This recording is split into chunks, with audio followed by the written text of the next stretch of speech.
Hello, everyone, and welcome back to the Lost Love Stories. I'm Pam Baker, your host, and I am really excited about having our guest, my friend Anne Keeton, on with us today. She's going to share a story about her best friend, and we're going to learn more about Ted, and we're going to learn about all of the really cool things that Anne has going on in her life and just the ways that she's helping so many people, including me, and we'll get into that. But welcome, Anne, to the Thank show. you. Welcome. Thanks for being here. I'm happy to Um, be here. yeah. So, we always start by just getting to know your person, Okay. and your person is Ted. Mhm. And I don't know anything about him. I just, know the snippets I've heard from you from time to time about your best friend. So tell us, like, how did you guys meet and where did this relationship start? We met in coaches training back in 2004. Hmm. And, it's a very experiential training. And so we're sharing all these sort of deep, heartfelt wants, desires, dreams, upsets. So, I mean, it's a really intimate way to meet somebody. Yeah. And we just became very, very, very fast friends. Oh, wow. How was the training? Was it like a weekend you're together, like, multiple hours? What was Yeah, it was for 3 days. I think each training was 3 days, so it was a Friday, Okay. Saturday, Sunday. It was Halloween weekend of 2004, Okay. and there were probably maybe there were, like, 15 of us, and it's sitting in Mhm. a circle. You're not, like, sitting at Okay. desk, like, listening to somebody speak. It's, like, Mhm. experiential right from the get-go, Okay. and so, yeah, so, I mean, it was a group that the whole group stayed really bonded, Okay. and then he and I in particular, so one other girlfriend and I have stayed really, really connected. And then he and I were really, really connected after that. And then we sorta, we would have we'd host a dinner or whatever and invite some of the Mhm. other people there. Okay. But like he became, like you hear the word BFF, like, Yeah. best friend forever. And I was like, he was like my BBF. He was like my boy best friend because I have Okay, I really like great that. girlfriends and I have Mhm. sisters and I'm thankfully really, really close to them. And, they really fit the best friend category. But he Yeah. was like my boy best friend. Okay. Okay. And Um, what I love that. My dog's wanting to bark now. What do you think it was? I mean, there we said like 15 people in the group. What was it about him that made that connection so strong? I he was funny. He was really, really funny, and we Mhm. really laughed a lot. Like, Mhm. I'll get into it late, but, like, we laughed our way through cancer, you know? Yeah. I mean, we Yeah. cried too, but we laughed our way Yeah. through cancer, Mhm. um, and I think he didn't have any his parents were both deceased, he didn't have any family in town, and he was Mhm. somebody who did develop, like, really long-term and maintained long-term friendships, so I think he Okay. was good at friendship. He was good at that. Yeah. And I think I was sort of family for him, although interestingly, like, our relationship was, like, really deep, but it wasn't really wide, so, Okay. like, the work that I do and your experience losing John, like, I think, Mhm. with a widow in particular, like, the relationship's so deep and it impacts every area of Mhm. your life, right? It's so wide and it's so deep, and he and I were really deep, but we weren't wide. Like, I was a single mom.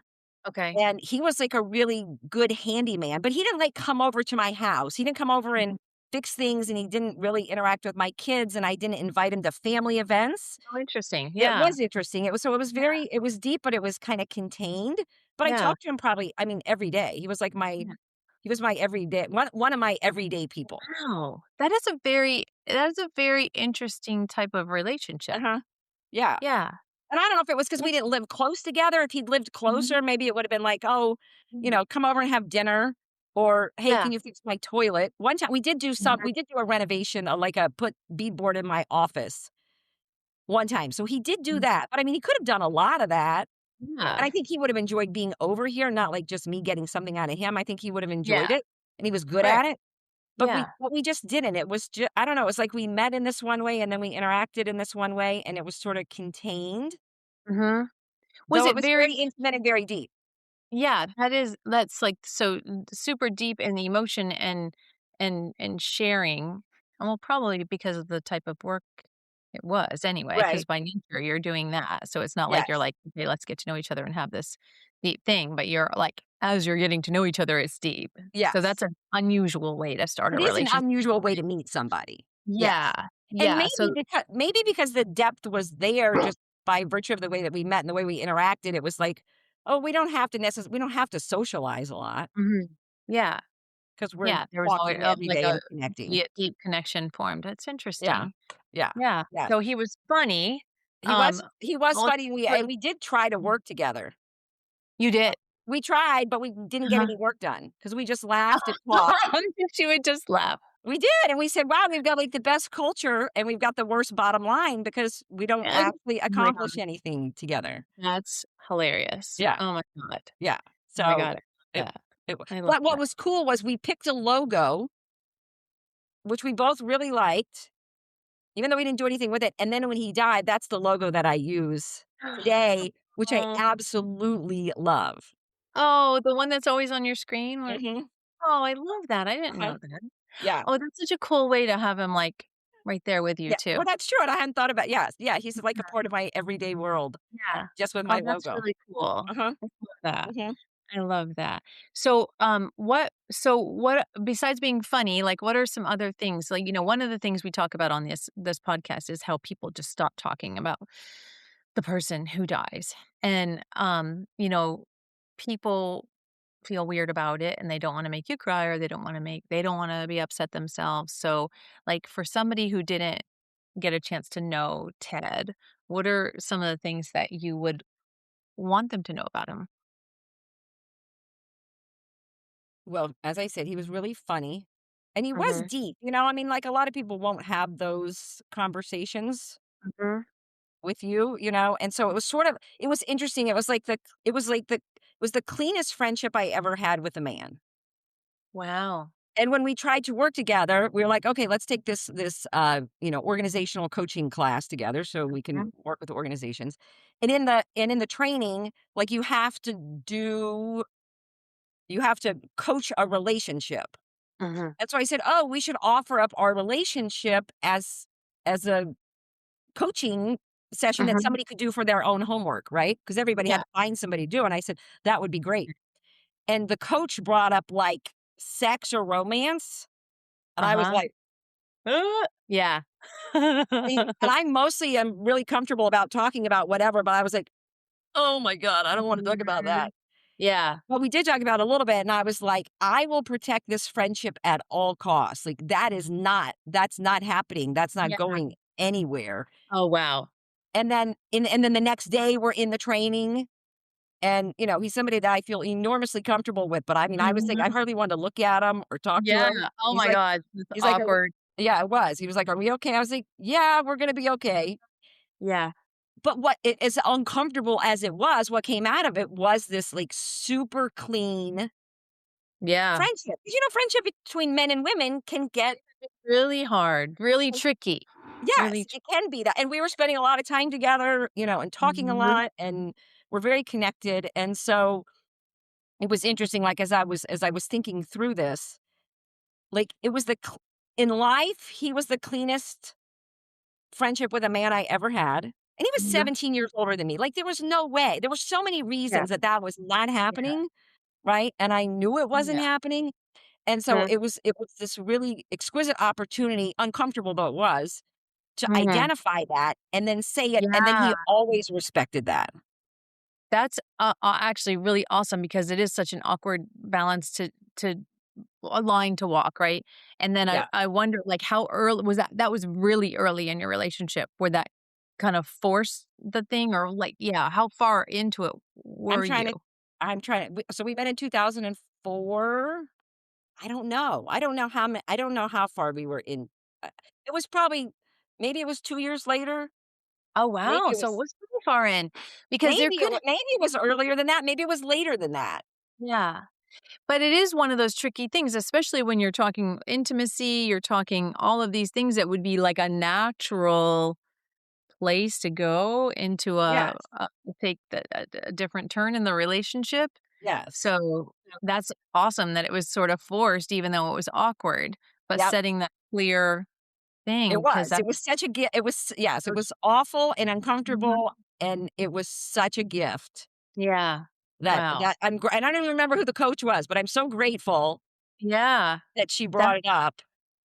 amazing. So he was doing, back then, the work that he did. I mean, you kinda cover a bunch of different things. We'll get into that in a minute, but his, like, specialty area with work, that's what organizational. He had been really successful in corporate America, Okay. and so he was doing a lot of executive coaching Okay. and working with an organization that goes in and, Mhm. provides those services for big Yeah. companies and stuff Okay. like that. So Well, that's so cool. so we were related, but who we were serving was different.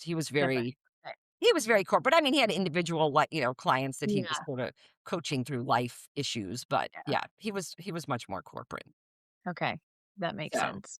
I mean, that's cool. It doesn't make sense. It makes sense. I can see how it would be complementary, yes. not like, having a business model that is together Yeah. because you're kinda serving, like you said, different populations. Yes. It'd be complementary, but Right. also. And Yeah. we tried to find, somebody that we might serve to get, and maybe that was it. Mhm. Maybe it just didn't work. But Mhm. what was cool was that the business not working didn't impact the Good. friendship. The Right. friendship came That is very first, and then we tried to yeah. do some business, and we weren't good at it together. Yeah. Oh, and he drank so much coffee, and he had that awful and I would drink coffee, but I wanted cream. He would give me he got, like, that big container of that awful Coffee Mate powder. Oh my god. Yeah. And I was like, Uh-huh. "No, no, No, that's not it. not even a" that was not the reason the business failed, but, It uh, wasn't over the Coffee Mate coffee no, creamer? no, No? Oh my god. I wanted real Yes. cream, so, That's hilarious. Oh yeah. my god. So did you when you guys were working together, you said you didn't live close by, but did you do a lot of stuff? I'm just trying to get the dynamics in my head, like a lot of stuff that was in person, or you did a lot of virtual stuff back then, and there wasn't as No, much.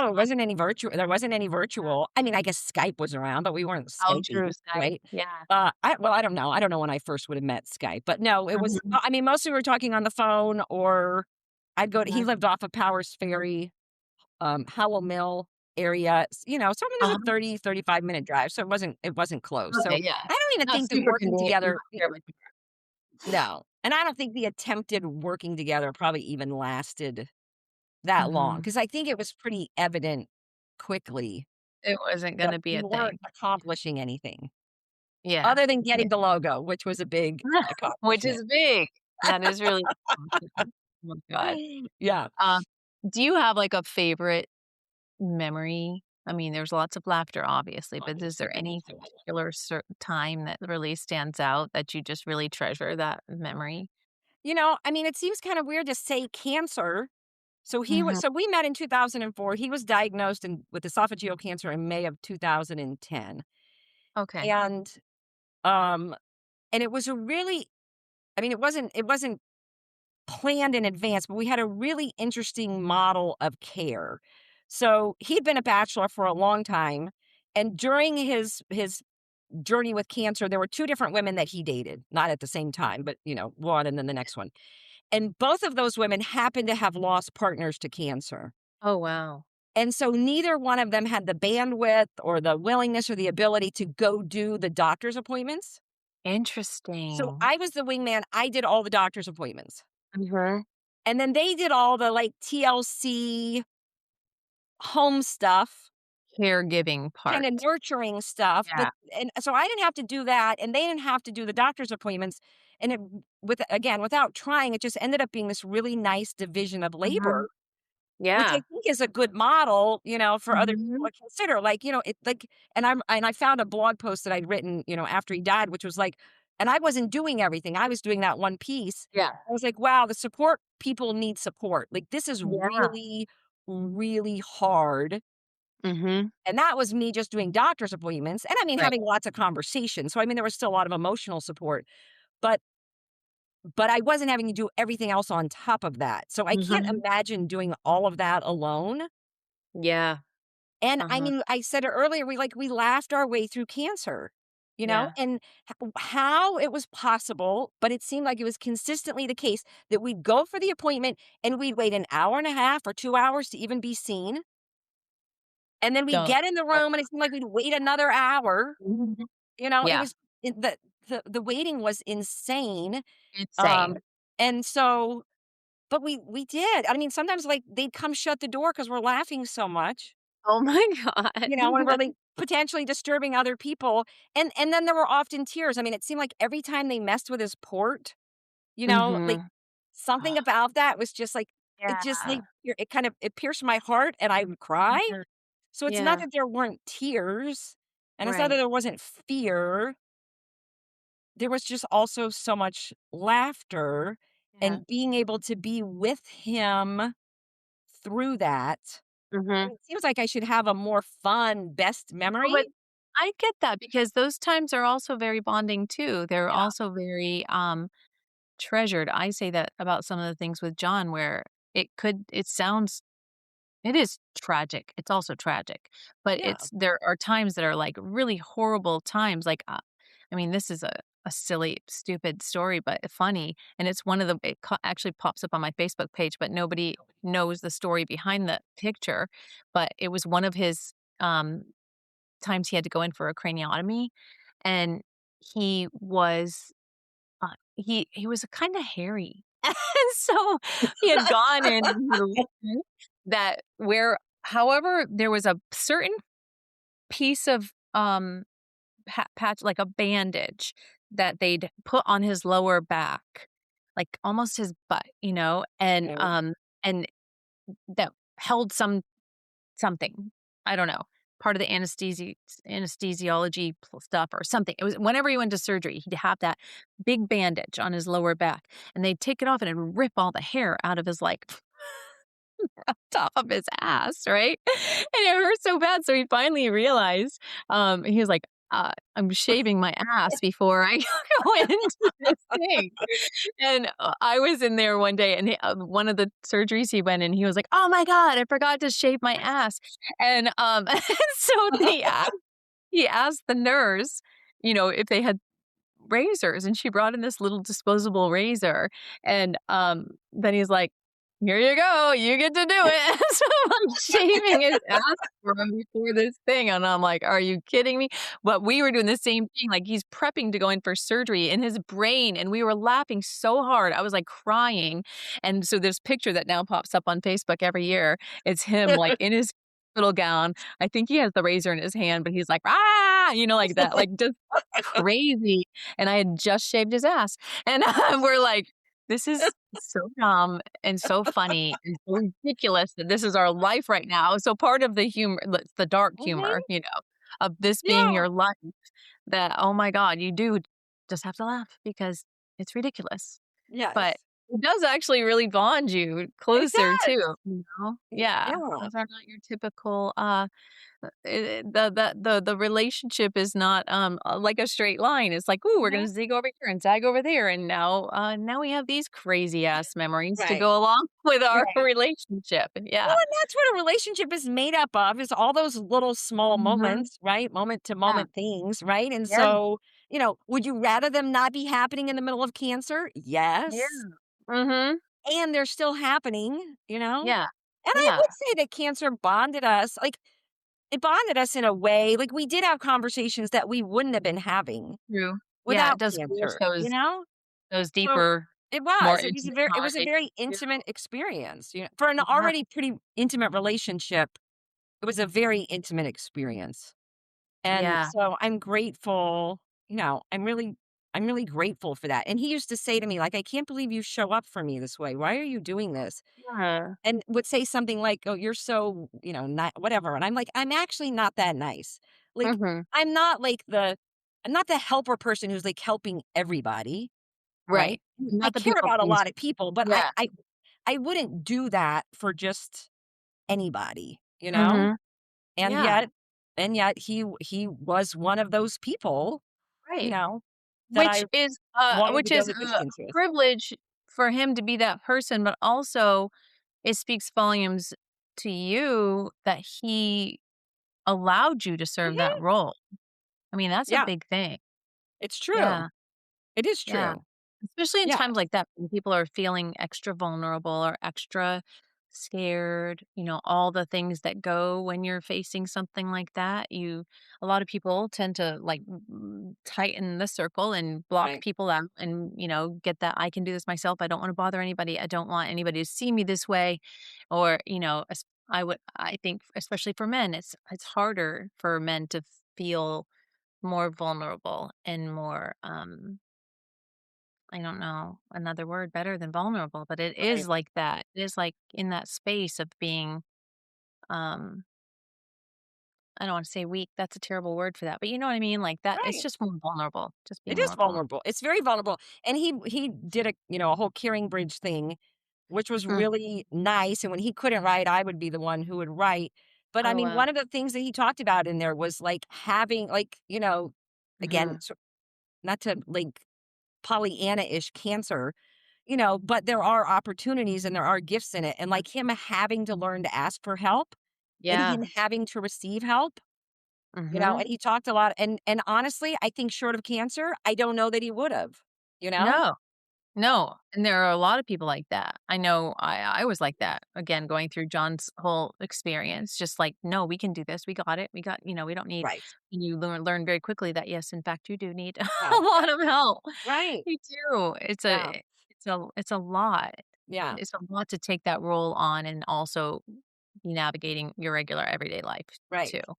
Yes. Yeah. Well, and see that there again, like, even with cancer, the relationship was still somewhat contained, right? Because Mhm. it wasn't having to intersect with all of the rest of his life, you know? Now Yeah. I was a single mom and I was raising kids and it was just like kids, kids work cancer, kids work Ted, kids work Ted, I mean, it felt like Mhm. sort of the rest of my life did kind of Yeah. evaporate, and yet I wasn't managing the rest of his life Mhm. Right. on top of my own. It wasn't 24/7. It was not 24/7. Mhm. Right, Ye yes, like your experience, you're Mhm. living it, your children are living it, you're worrying about John, you're worrying about your Mhm. kids, you're worrying about the household, right? Like, I Yeah. mean, that's that depth and that width Right. of your experience, and mine was still even in cancer, mine was still more contained. Mhm. Yeah, it's such a very unique role. I don't know that Mhm. I've ever heard that, anybody else have, like, that very specific Yeah. role. Yeah, that's really cool, though. How long from diagnosis to till he passed away? Like, what was that journey like? So he was diagnosed in May of 2010 and he died in July of 2011. Oh, wow. So It wasn't no, super not July, sorry, December of 2011. so So a year basically and a half. Yeah, okay. yeah, Mhm. yeah. And he So he had to go through chemo and what was his yeah, process? chemo and radiation, and so I would do, I mean, I went to all the doctor's appointments, I would go to the infusion suite with him. Oh, I'm trying wow. to remember if I went I don't know if I went to I think I went to all the infusions, but I may Mhm. not have. Radiation he could do Mhm. on his own, Okay. um, and I was at every doctor's appointment except one, and the one that I missed because I was with the fellow I was seeing, his brother had died, so I was with him, and the one appointment I missed was the one where they told Ted the cancer had come back. Oh, God. So it was, it was awful. And, we talk about grief, well, people don't know this yet, but so I do grief recovery Mhm. coaching. That's one of the things that I do. And we use the definition as conflicting feelings. Grief is conflicting feelings Yeah. about the end of or change in a familiar pattern of behavior. And it was just so interesting. So so he gets diagnosed in May of 2010. I get certified in grief recovery in July of 2011. And Okay. I come home and it's talk about ridiculous. I'm like, I'm so clever. I'm Mhm. so smart. Uh-huh. Now that I know what to do with grief, I won't have to have any. I Oh, found a backdoor way interesting. around grief. Yep. Aren't I wonderful, in Yes. my Her. wisdom? Mhm. So that's July of 2011. Well, he dies December 3rd. January 16th, I get laid off, and then January 28th, my dog dies. Oh my It god. was like 8 weeks, Saturday to Saturday, and I mean, I just felt like I'd gotten my ass kicked up one side of the field Yeah. and down the other, and it was like, "Okay, yeah, so much for this plan of Yeah. not having any grief. Mhm. That's not happening," That's not it. That's not it. I'm glad now Mhm. I'm really glad now I know what to do with it, but, But but I thought, like, his whole journey, like, he was sort of doing all the right things, Mhm. like, he was eating and he was taking care of his body and he Mhm. was doing the stuff with his mind, and it just seemed like he was gonna be the person who Yeah, would he beat could it, he would beat it, yeah. you know? And he Ugh. didn't, and it was so frustrating too, 'cause, like, my dad's a doctor, and I would say, "I just wish somebody could tell me if we're in Kansas or California. Like, Mm. Mhm. where are we?" Yeah. And to, like it just seemed like no if they knew, maybe they didn't know, but Yeah, if the medical people knew, they weren't telling us. And then interesting. finally, September of 2011, he goes to get a second opinion, Mhm. and he asks the doctor point blank, you know, "What would you say my prognosis is?" And so the cancer had gone. It did he ever truly have remission, or it was like a constant state of treatment and it just didn't I think it like was more treatment, yeah. So he had the big operation. So he's diagnosed in May as the big operation at, um, Thanksgiving, where they Mhm. cut out a bunch of his esophagus. They Okay. say I'm always suspicious when I hear we got it all. They say, "We Mhm. got it. You're Mhm. great." And then maybe by January it was Okay. January because I was at that funeral. So the end of January was when he found out that no, it was back. So Oh, I guess wow. there were a few months there. Yeah. Um, but and then then I don't know when it got really I guess in July I'm still thinking he's gonna be okay.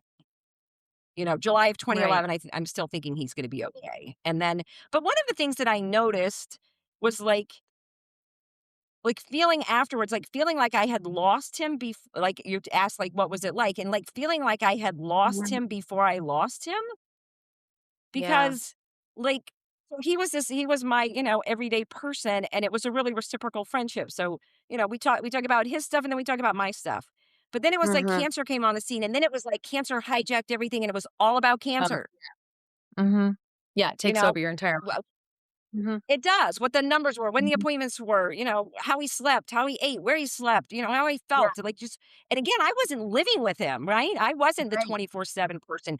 And it still felt like cancer hijacked the relationship. Mhm. And again, Yeah. in some ways it made it more intimate, but it was like both of us, I think we both sort of gave into that. And there was one time I Mhm. was working a job and I was getting a new general manager, and I was having a meeting, and I called Ted and he started to talk about cancer, and I was like, "I can't talk about cancer. I need to Yeah. talk about this meeting. Right. I need you to prep me for this meeting?" And Oh, I good. wish in hindsight I'd done more of that. I think more of that Yeah. would have been beneficial to him and beneficial to me, you Mm. know? But Well, and I neither was of gonna us ask did. I that. did that one time. Well, because it's almost like, and I'm saying this from my own experience, it's like everyday life things become they don't become irrelevant, they feel irrelevant.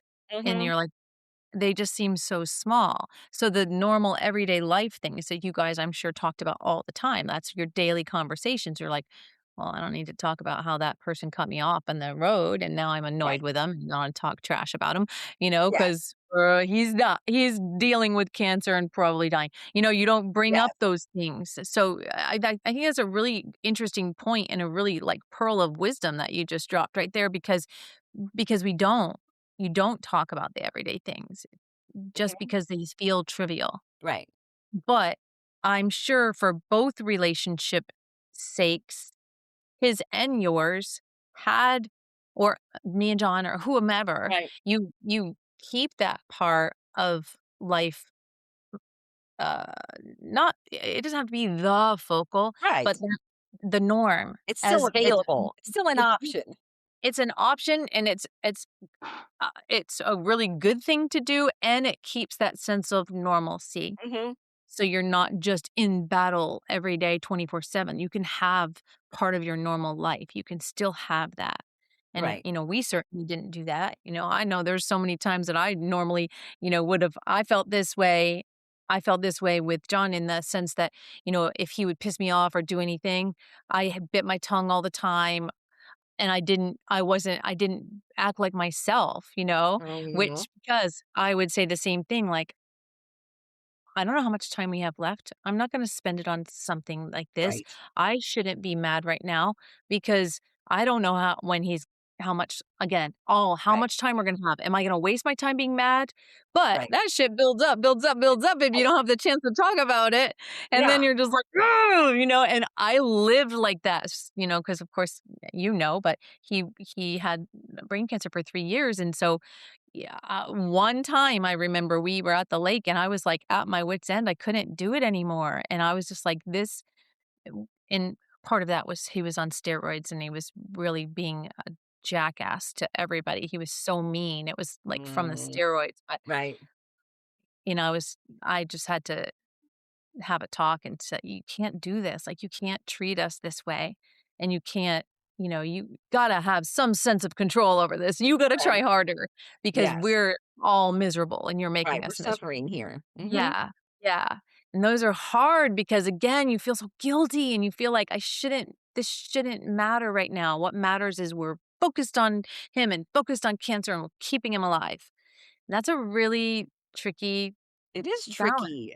It's very tricky because it's understandably self-absorbed. I mean, I haven't lived through cancer myself, thank Mhm. goodness, I'm delighted about that, and Yeah. it is an understandably self-absorbing experience, and it's hard to be in relationship, Yes.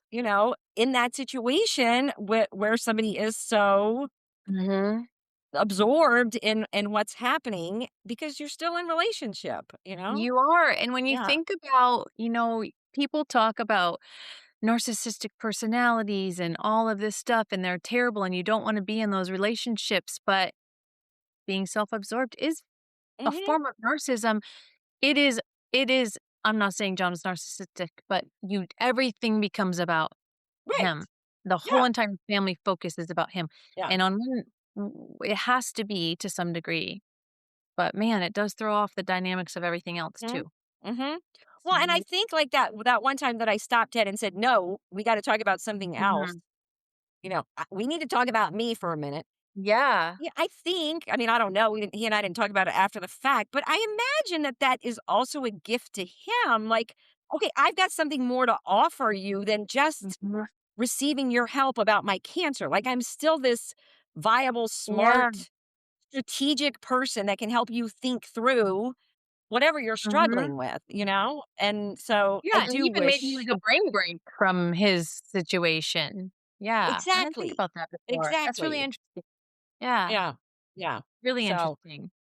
yeah, Yeah, I love that. I wish I had thought of that before too, because I'm sure, just feeling like they're a useful part of the right. family or society or our friendship or Yes, whatever, still, like, what they think about matters, right, and not like that, yeah, I'm that not that just cancer. Yeah. yeah, that who they are is so much bigger than cancer, Mhm. and that they still get to tap into it and experience it themselves. And feel needed and feel Exactly, feel needed and Mhm. valuable and important and contributing, Yeah, that's but really important. I really never thought of that before. That's yeah. really interesting. But it's so easy to not do, right? I mean, I Mhm. only did it that one time Yeah. because it does seem like everything does feel kind of trivial in comparison. Mhm. Yeah, it Just does. It it's just does. not. Really interesting. I Yeah, love that. thank you. Okay, that's a good pearl. I love that. Okay, so you became a certified so this I'm gonna tell everybody. Um, you know this, but when John died, I went to all the grief counseling and all the things, the grief groups and all the things to try to work through my own grief. And of course, it didn't work for me.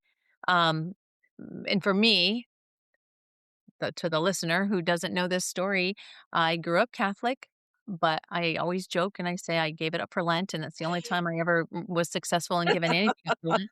But so I'm very spiritual, but I'm not religious. And all of these things were so churchy and so God-based that, um, even the ones that said they weren't, I was just like, I can't buy into this." So it just didn't work for me. So then I stopped, and then, of course, someone introduced me to you, and they had worked with you and said it's like one-on-one grief coaching, essentially. So I was like, I'm down with that. I can give that a try."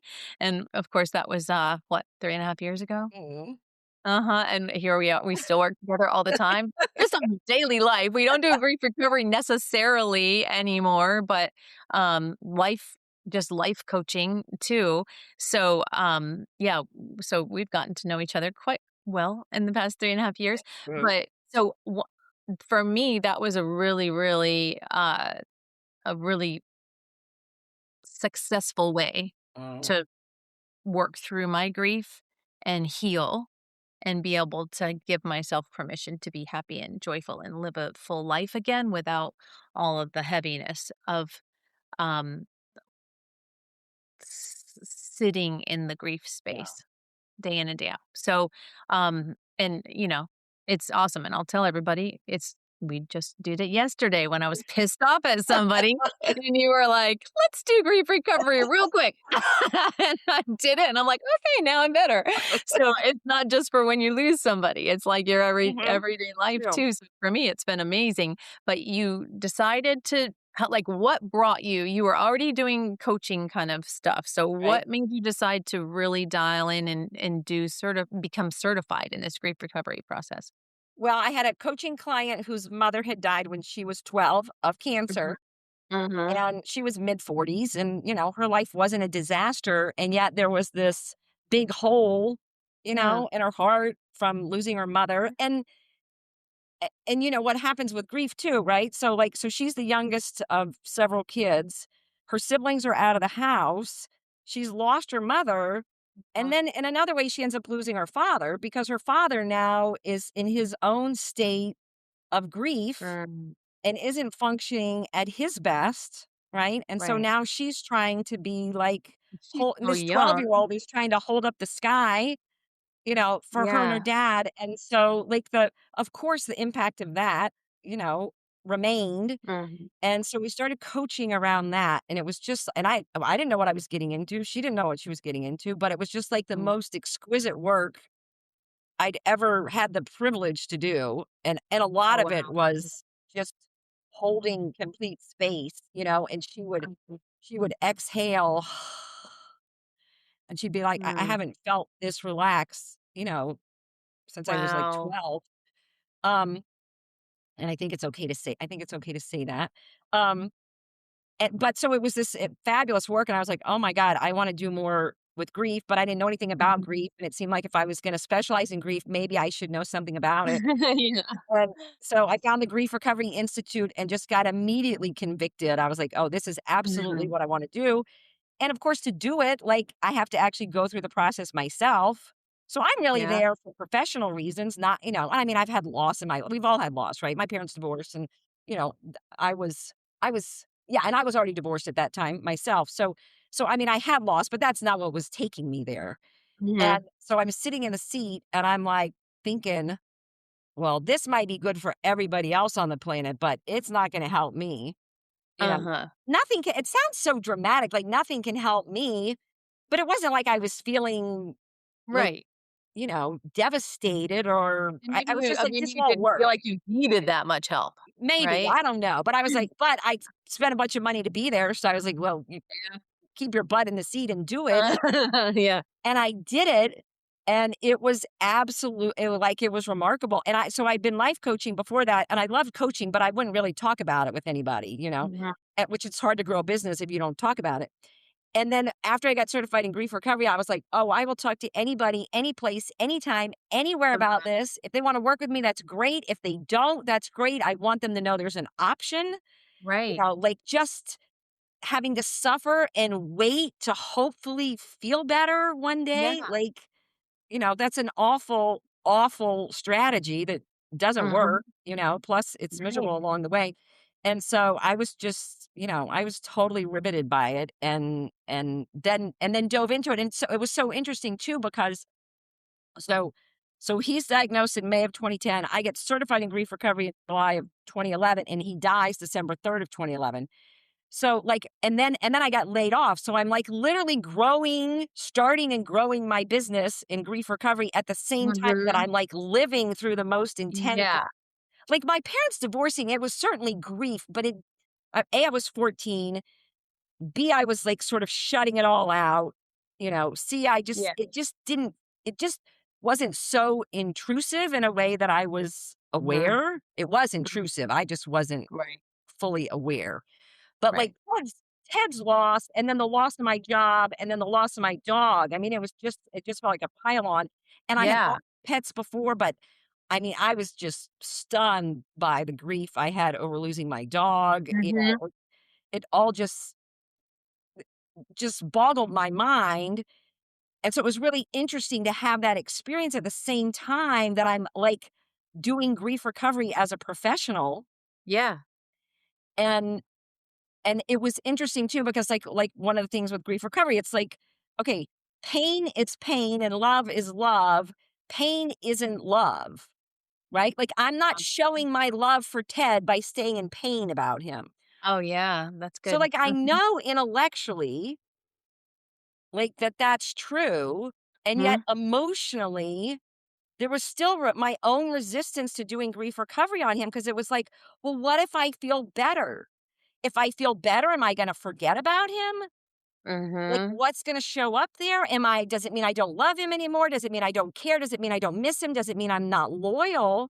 And, like, again, intellectually, I knew all of that was wrong, and yet Yeah, emotionally, yeah. it felt like, and I think grief is like this, it's like feeling bad feels bad, and the thought of feeling better feels bad. Yeah, yeah. Well, we see it all the time in the widow space, right? If you I mean, we heard it last night when we were doing our event.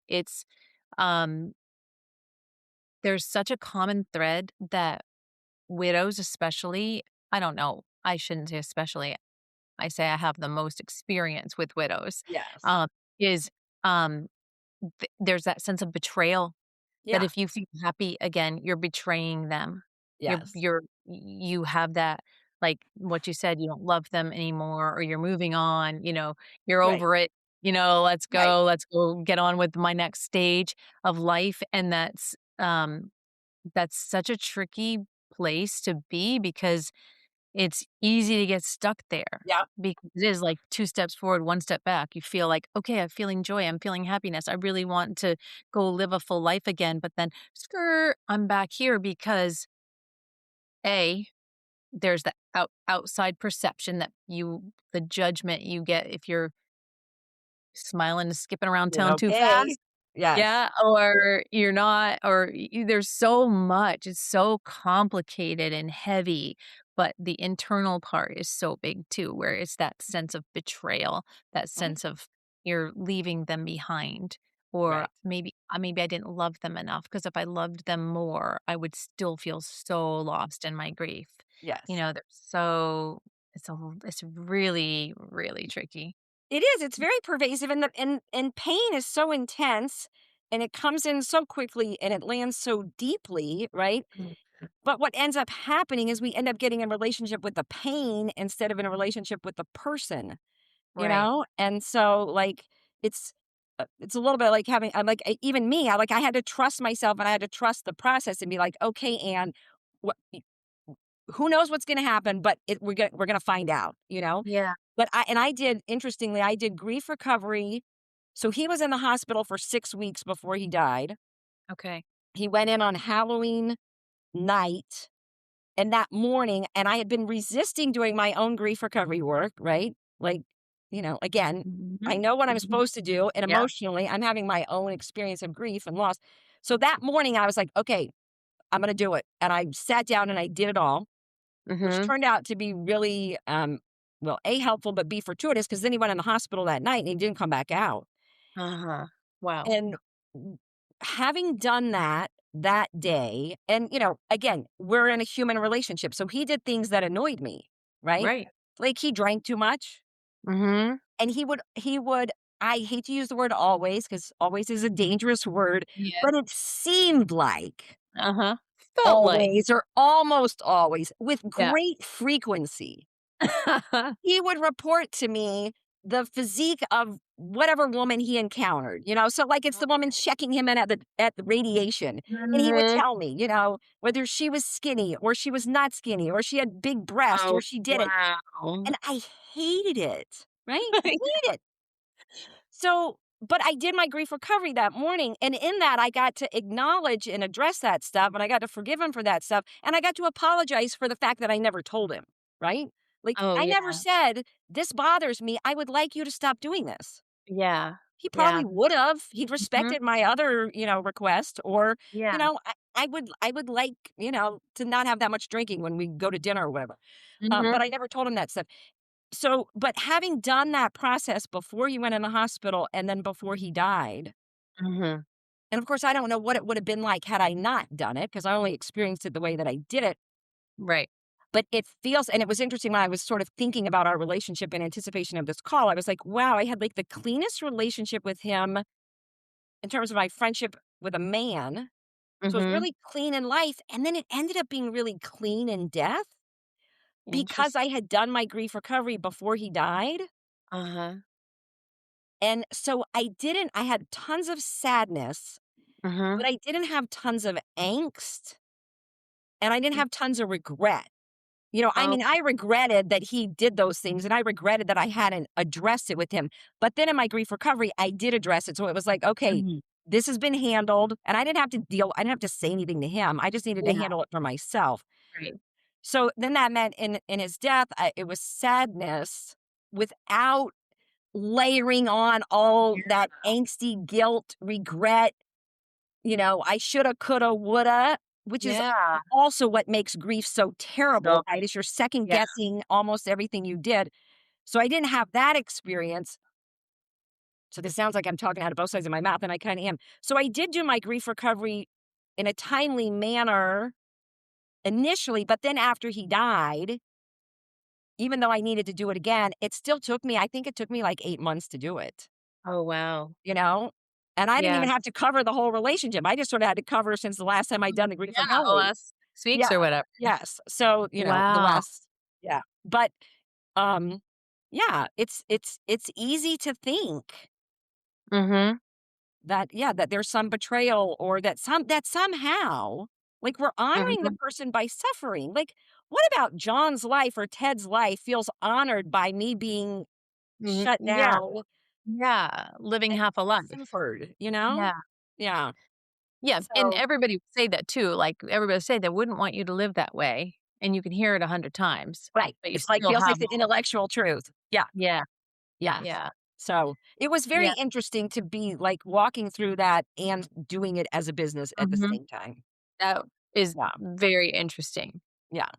It's And really the business which got started, so one of the other things of my experiences with Ted was because he had such good friends and he maintained his friendships so well. So and I was, like, the point person during his cancer, so I was the one doing Caring Bridge or emails or whatever and mhm. connecting with all these people that I would never have met Oh, otherwise. And he talked about on Caring Bridge, asking for help, and so after he mhm, died, I was like, "Alright, I'm gonna take a page out of his playbook," and one of his best friends was this exquisitely brilliant, lovely marketing person, and I just reached out and I said, "Sally, I need your help. mhm. I think I've got a business, but, like, I don't have a business." So, Yeah, and so she helped me, and I said, I've got this logo, which I really mhm. like." And she said, "Yes, we can make that work." And she gave me language for my website and, Oh, cool. Yeah. marketing materials. And like she really gave me my vision Mhm. of my future, Yeah. and it was, so it's just so interesting. Like Yeah. all the, again, the cancer was tragic. I wish Ted was still here. It'd be really fun to see, like, what are you doing with your life now? Yeah, Where are you right. 15 years later? He would Yeah. be 79, what's Oh, what's yeah. happening in your life. I wish I'd gotten to see that. And I became really good friends with his brother. And so, Mhm. yeah, like he left me. It felt like he left me with this net, which is a Yeah. wonderful way to leave. Like if you got to leave, it's a wonderful way to leave somebody, leave them in a net instead of like Yeah. chaos. Yeah. Um, Instead of a dark hole. yeah. And then because of his relationship with Sally and my willingness to ask for my own help in that moment, Yeah. then she gave that to me, and then I get to be that in the world and, Right. share That's that so with you and other people. I love that. I Yeah. love that.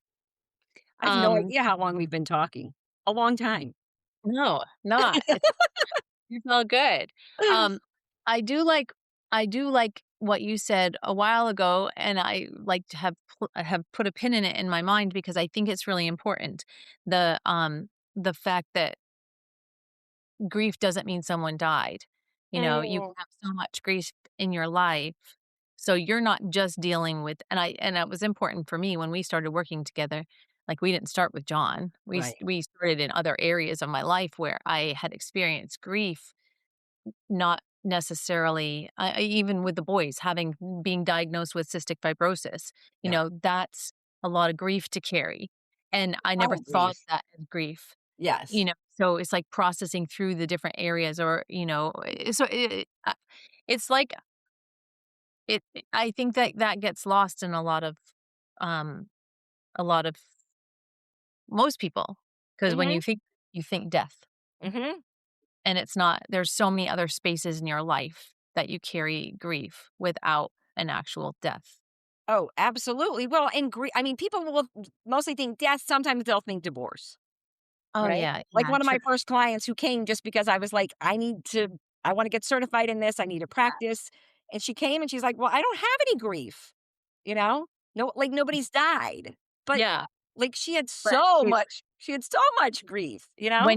when you start peeling back the layers of the onion, you're like, "Well, this time, and then this situation, and that Yes. situation." There's so much that's There's layered in, so and much. you said to me one time, and you'll reword this however you actually said it, but it it it stuck with me because it's like whatever has happened in your life that happened in a way, um like, whatever relationship or circumstance or it's not what you expected. So, take the Mhm. cystic fibrosis, for instance. Obviously, that's a whole 'nother layer because of, at the time the boys were diagnosed, the life expectancy was 32. So, it's like that anticipatory grief and the Yeah. fear and all the things that go in with it. But, like, the relationship with my children that I thought I was going to have being a new mom was, you know, now changed. So there's a loss there, Yes. not just the fact that there's this impending diagnosis, Right. impending future with that diagnosis. It just wasn't, when you're a new mom, you're like, "Oh, you have healthy kids. They're gonna be doing this, this, this, this, this." Then it's like, "Whoop, skirt." Yep. Okay, no, that might not be the situation. Yes. That's a big loss It's right a there. huge loss. And Yes. taking it even away, I don't know if I'm making sense, but taking away what CF represented as another layer of the grief, but just the relationship of mother to children was different. Yes. Well, we Yeah. say grief is any unmet hope, dream, or expectation. That's the way you say it. That's the way we said it. And it doesn't mean that the hope, dream, or expectation is reasonable, right? Mhm. It doesn't Yeah. matter if it's reasonable, and not that your expectation of motherhood was unreasonable, but yeah, Right. it's like, no, this is what's supposed to happen. Yeah. This is what I'm expecting, this is what I'm Mhm. anticipating, this is what I'm hoping for, and then it doesn't, Yeah. right? And it's absolutely grief. Yeah. Definitely. Absolutely grief, you Mhm. know? Yeah, so Yes. it's like you I think people probably seek you out most often for again, correct me if I'm wrong, because they've lost someone. I mean, that's how I was introduced to you, is because this Right. person knew that John died, and I know that she had seen you because of her own family member who had died. So that Yes. was like the Yes. connection. But, Yeah. once you really get into it, I just think that's important for people to hear that there's so many different types of grief Oh, yeah. outside of actual death that people it's helpful to work through. Well, and it's so yes, it is. It's so much broader than death. I mean, so much so that like positive things can cause grief too, right? Mm, So, mm, like, you know, getting a promotion or buying the house that your dream house. mhm. It actually cause grief because it's a change in the familiar pattern of behavior, and so like while I'm happy about or having a baby. I mean, having a baby, it's Yeah. a great example. Like I'm having this baby. I wanted to have a baby. I love the Mhm. baby. I'm happy to have the baby. I don't want to not have the baby. And oh my gosh, am I ever going to sleep again? And Yeah, like feeling like I've yeah, totally lost my own life, yeah. like now Mhm. I think it's like the baby's taken over, right? And so that's a positive thing, but there are conflicting feelings about it, you Right. know? And so Yeah, well, that's a grief, but people mostly don't think like, oh, I had a baby and now I'm grieving, yeah, or getting married, you know? Mhm. Maybe you Yeah. marry the person of your dreams and that's all exciting, but now all of a sudden, like, you have to share decisions with somebody, Mhm. and their opinion counts about, like, Yeah. what bedding you choose Yeah. or, Mhm. like, those are Right. conflicting feelings too, and so that's grief that comes with positive things. So, Yeah. it's enormously broad, and then what happens, it's like, and you might agree, like, with John, it's like, okay, so all the unresolved grief from the past, which has Mhm. understandably accumulated because we all have grief throughout our Yep. lives, like, and then you're going through the situation with John, so the current situation is made worse by all the past stuff, and then the Mhm. past stuff gets made worse by the present stuff, and then it Yeah. just becomes kind of this grief pylon, you know? Yeah. And it The layers all of all grief diminishes our capacity layers. for happiness, so, like, thank God there's a way to do something with it Mhm.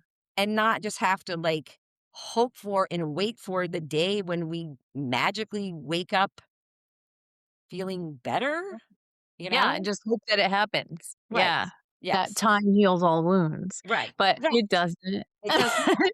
It does It not. doesn't. It No. doesn't. So, yeah, to me, I mean, you know this whole grief recovery thing is so, so important. I think if you wanna have any kind of a fighting chance at really living a fully happy, um, healed life, Yes. you have to work your way through it. You do. You You can't just do, numb I yourself to it to with antidepressants or, you can't numb it out with, whatever it what it is, whatever your coping mechanism is for life, right? right. It could be, um, being a lot of people choose things that they just get obsessed about, obsessively choose that, and, for whatever it is, that you're still like it's avoiding the Yes. core cause of the pain, Yes. you're Yes. just burying it under something else. Yes. Yeah, and I that something out remember there can't do it, right? Yeah, It's yeah. That's here. when my daughter you know this story, but when Beanie, she was after John died, so hell-bent on not getting therapy.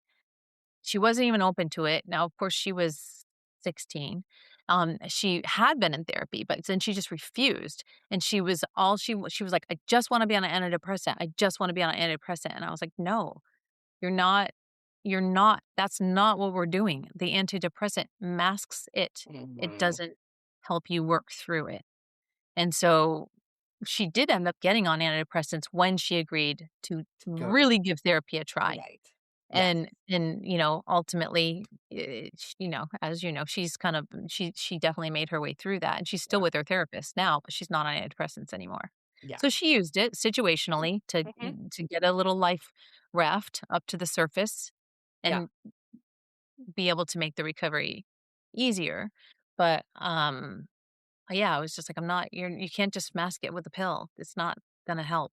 Well, and I'm not a psychiatrist, I'm not medical, so I would never say to somebody, "You shouldn't be on it," Oh, yeah, but I feel yeah, very comfortable saying that in and of itself is not enough, right? Because no. it's like we have the physical operating system, we have the emotional operating system, we have the spiritual, the Mhm. intellectual, and grief is the emotional response to loss, Yeah. right? And so if we're not giving ourselves a way to deal with the emotional Mhm. response, yes, can the antidepressant help? Yeah. Yes. And can it Yes. can it give us some fortitude to get through the emotional response?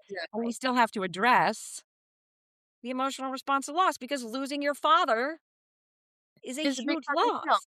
Yeah, yeah, Right. there's definitely, again, just to piggyback off of you, like, there are people, including my other child, who do have, like, r clinical depression. So he is on an antidepressant, and he needs it. His is clinical, brain-based. Beanie's was circumstantial based. You Mhm. know what I mean? So, yeah, use it as a tool, not the tool, for Right. her. Right. Everybody can do what they want, but to me, it's just like it's just another example of why, you know, it it that pill is not gonna help you heal. No. It's gonna help you maybe survive, maybe get through this moment. It's gonna help you, but that combination in a especially a circumstantial depression. Yeah. Well, and I love where you're pointing in terms of healing, right? Because, like, I will say that, like, so I've been doing grief recovery for a little while, and I called the institute and I said, okay, it feels like time helps. Mhm.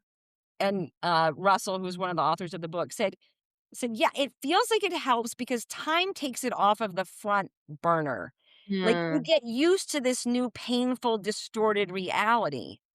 But that's very different than healing, right? It's True. like if I Yeah. break my arm, it's not the 6 weeks that heal my arm, it's 6 weeks in a cast. It's what I do or Mhm. don't do within that context of time that helps, you know? And Yeah.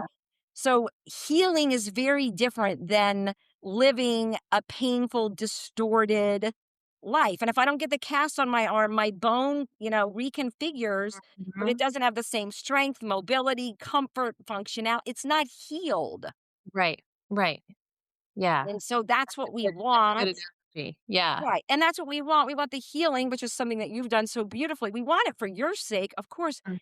And we want it like for your kids' sakes Yeah. because a healed you Right. is better for the whole system. And in fact, it's better for the whole world because look at what you're doing now for the world, you know?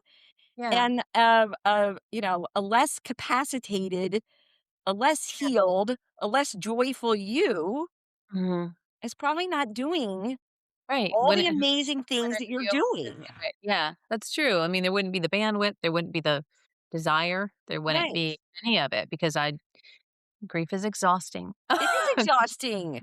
Exhausting. Yeah. Yeah, Yeah. yeah. Well, that's really I mean, that's a big deal. Well, um, I mean, we could talk about this forever because it's We could. important. And it's just great messaging, and I know you see it all the time, I see it all the time that people just get lost in their grief, and they really struggle to come out of it for Yeah. all the reasons we mentioned. And just knowing that I mean, I didn't know it was a thing until someone introduced me to you. I was gonna just do it on my own or read a book or do something, and figure it out, you know? And just having somebody who can really do the grief recovery program, Yeah. versus, um just dealing with it or Mhm. any other kind of I mean, you can do therapy, you can do there's different modes. I just think this program, it's almost like, it's almost like boot camp for Yeah. grief, It's you know? true. Yeah. It's So true. you It's can find amazingly efficient. it You know, is. it's the only evidence-based treatment for program for grief. That doesn't mean other programs aren't Mhm. effective. They just maybe haven't gone through the evidence-based process, which is its own Process, big yeah. thing. And this is evidence-based and it's experiential and it's so efficient. Yeah, But like, and truly. although it's also hard work. It is very hard work. Right. So you're not Hard just work. slacking off in Right. the whatever time period it takes you to get through it. Yeah. Um, like you said, you sat down, you did the whole thing on TED in a day. For most people, it's not a day because it's Right. really you're reflecting on the whole entire relationship. So depending on the time of the relationship and the memories and the Right. lifespan, it's it depends, but um, it is. I never thought of it as boot camp, but it's really hard and Mhm. but it's really worth it. Mhm. And you just put in the work and get to the other side and just feel that sense of freedom.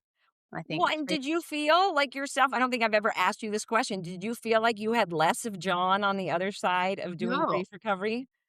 No, it's almost like you can have a better relationship with them, you know? I mean, I still have a relationship with them, Yeah. but it's not, uh, you know, the conversation. I have conversations, and the conversations are different now, Yeah. you know? And I can joke about it, and I had to have, you know, the sex talk by myself. I'm like, "Seriously, you fucking asshole, you left me to I gotta do this now? Like, are you kidding me?" So, there's instead of being like, "Oh, I gotta do this by myself," it's, like, Yes. funny. Well, it just changes the dynamic of that relationship that still exists, you know?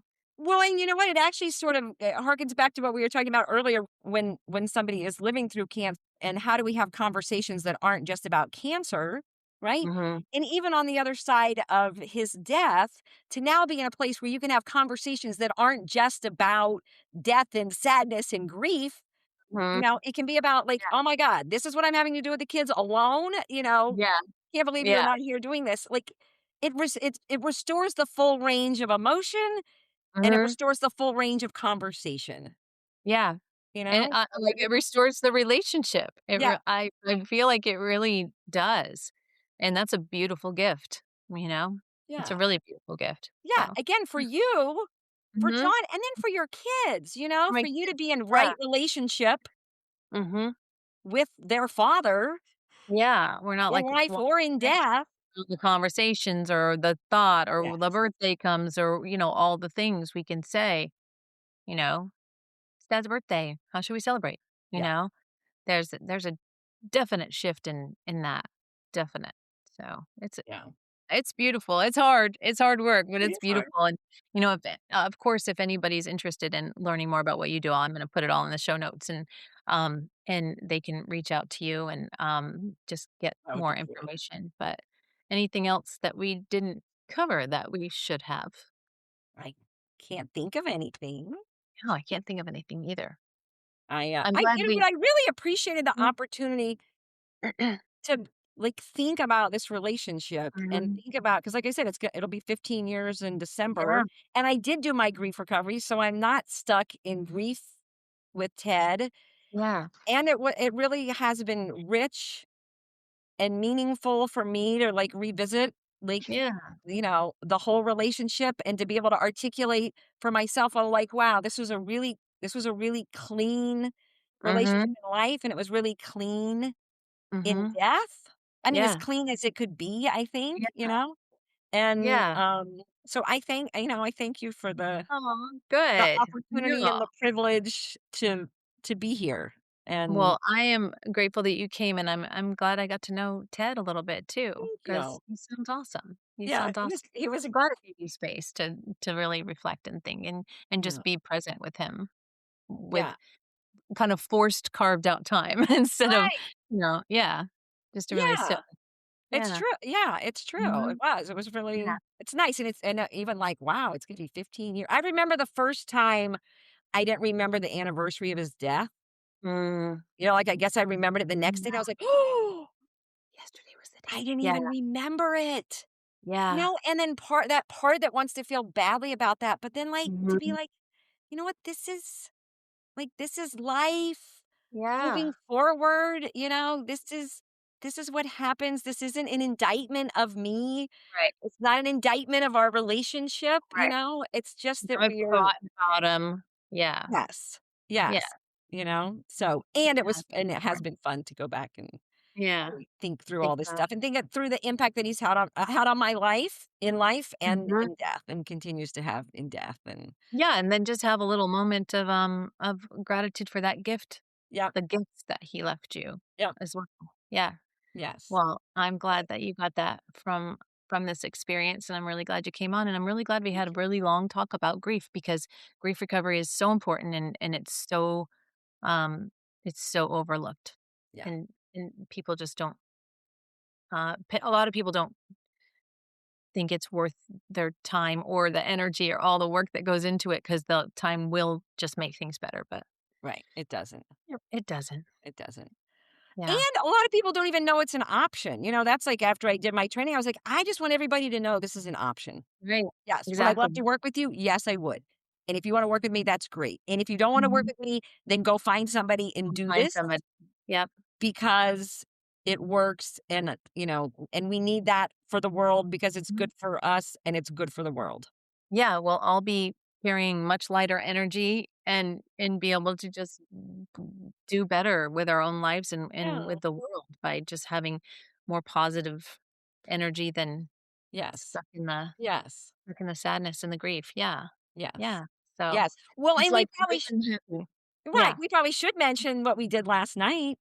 Yeah. Should we mention that? Yeah, go ahead. You Yes. share. Well, Yeah. so wonderful Pam, as some of y'all know, hopefully a lot of y'all know, she's created this amazing group called Widows Who Whine Okay. and, gives widows a way to, rebuild and reimagine and so we just finished a 3-week series on designing your life mix in 2026 and now we're launching monthly wisdom circles and Mhm. action accelerators for the women to come together and know that they're not alone in this experience Yeah. and the decisions they have to make and come together and be part of to have their own team, right? Yeah. It Their was own team. really special to see the reactions from it, last night with, because we did get into that, having the person your person that you can bounce ideas off of and, all the things that you're used to having with your partner that you don't have and sort of creating this space to create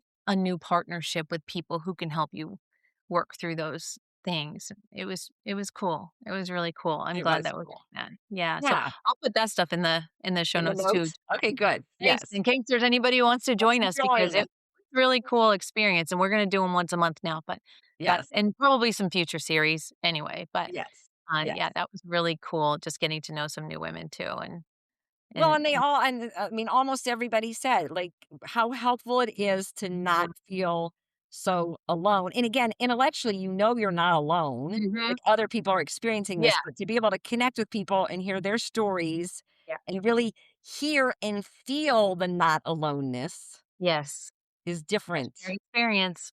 Shared Yes. experience is big, Yeah. really big. Yes. Yeah. So Yeah. kudos to you and what you're doing Yep. in the world and the way you're changing the world. And I'm honored and privileged to have sort of a front row seat. You do have a front row seat because I'm usually bouncing all the ideas off of you. Yes, and then Yeah. getting to collaborate with you in that way, Mhm. Yeah. it's really great. So, Amazing. and Yeah. I'm honored to be here on your podcast. Well, I'm honored to have you on the podcast and as a major part of my life team. So Thank you. thank you so much for being here.